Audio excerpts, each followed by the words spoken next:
Assalamualaikum warahmatullahi wabarakatuh. Bagaimana kabarnya hari ini? Ananda yang solih dan solihah. Semoga semua diberi kesehatan oleh Allah Subhanahu wa ta'ala. Amin ya rabbal alamin. Oke, hari ini kita belajar tema 1 subtema 4 pembelajaran 5. Silahkan buku temanya dibuka halaman 173. Pembelajaran 5. Materi yang akan kita pelajari hari ini, yang pertama gerak lokomotor, yang kedua pengamalan nilai-nilai sila Pancasila, dan yang ketiga kalimat ajakan dan kalimat penolakan. Oke, seperti biasa sebelum kita mulai belajar, kita berdoa dan mensyukuri karunia Tuhan. Oke, sekarang dibuka halaman 173, yaitu mempraktikkan gerakan lokomotor secara bervariasi. Kemarin di video sebelumnya sudah Ustazah terangkan bahwa gerak lokomotor adalah gerak berpindah tempat. Ya, contohnya seperti berlari, berjalan, melompat, dan masih banyak lainnya ya. Oke, diperhatikan itu gambarnya. Nah, itu gerak lokomotor melompat. Ya, diperhatikan tahap-tahapannya. Oke, yang selanjutnya ayo berlatih. Mari lakukan permainan berikut. Nah, itu juga gerak melompat ya. Gerak melompat termasuk gerak lokomotor. Oke, selanjutnya silahkan dibuka anak-anak halaman 175, yaitu ayo membaca. Menyimak kalimat ajakan dan penolakan dalam teks percakapan. Baca dan simaklah percakapan pada gambar di bawah ini. Nah, di situ ada percakapan antara Dito dan Putu. Ustazah bacakan ya. Dito, ayo kita berolahraga bersama di lapangan. Maaf Putu, kali ini aku tidak bisa ikut berolahraga. Tidak apa-apa Dito, apakah kamu akan pergi ke suatu tempat? Betul Putu, aku akan pergi ke rumah paman dengan keluargaku. Baiklah, selamat jalan dan selamat berlibur ya.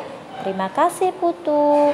Nah, bisa diperhatikan mana yang termasuk kalimat ajakan dan mana yang termasuk kalimat penolakan. Kemarin kalimat ajakan diawali dengan kata ayo atau mari ya. Selanjutnya menyelesaikan soal berdasarkan teks percakapan. Ayo berlatih, jawablah pertanyaan-pertanyaan di bawah ini. Dibuka halaman 176. Nah, soal yang pertama, siapa yang mengajak berolahraga pada teks di atas? Nah, jawabannya nomor 1, Putu.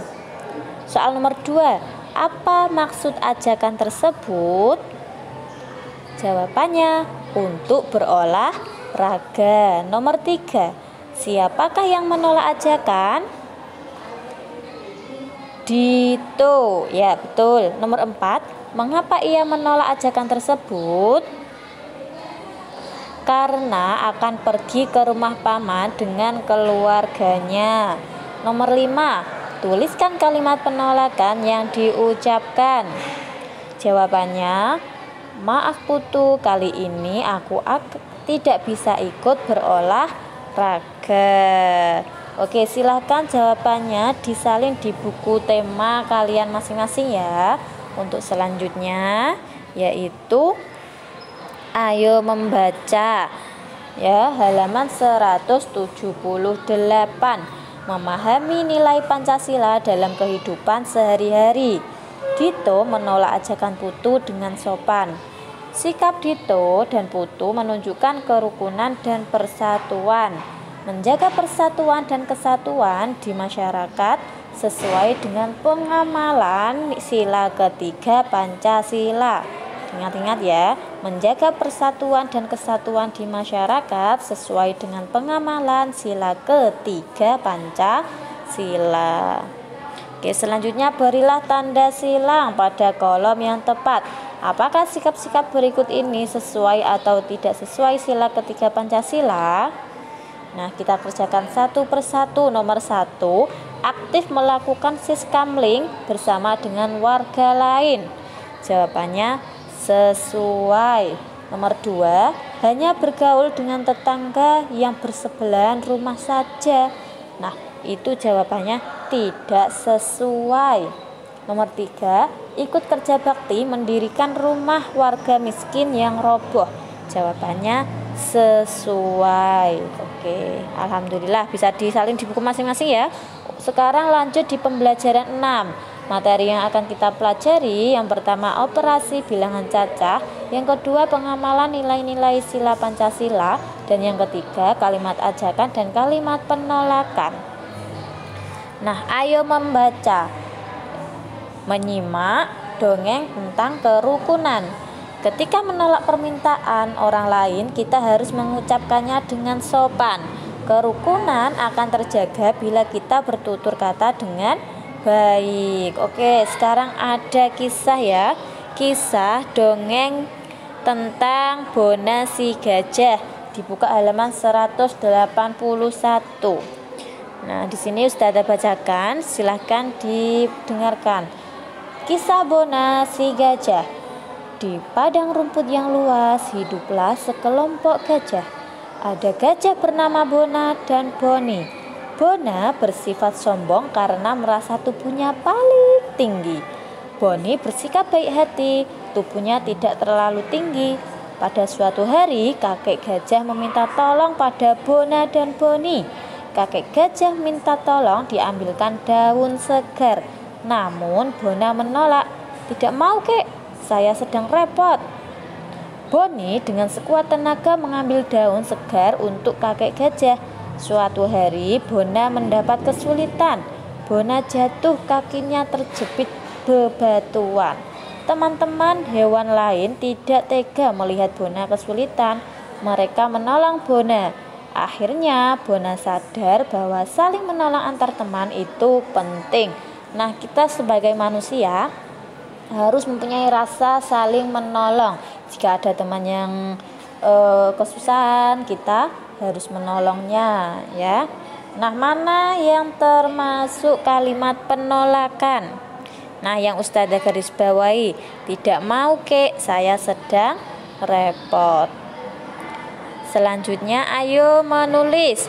Tuliskan kalimat penolakan yang terdapat pada dongeng. Dalam dongeng tersebut ada sikap gotong royong. Selain itu, terdapat sikap adil dalam menolong orang lain. Sikap tersebut sesuai dengan pengamalan sila keempat dan kelima Pancasila. Nah, dibuka halaman 183. Ayo berlatih.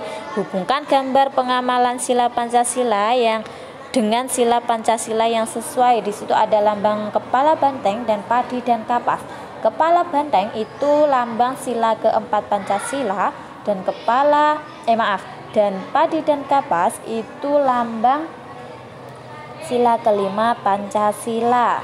Ya, kemarin sudah Ustazah terangkan bahwa sila keempat Pancasila itu pengamalannya seperti bermusyawarah ya. Terus untuk sila kelima itu seperti tolong menolong, saling tolong menolong. Kita tarik garis yang pertama. Gambar pertama itu ada gambar bermusyawarah, berarti termasuk sila keempat. Gambar yang kedua menolong orang yang terkena musibah. Nah, termasuk sila kelima. Gambar yang ketiga yaitu menolong nenek yang sedang melewati jalan raya, termasuk sila kelima. Dan yang keempat, gambar bermusyawarah, termasuk sila keempat.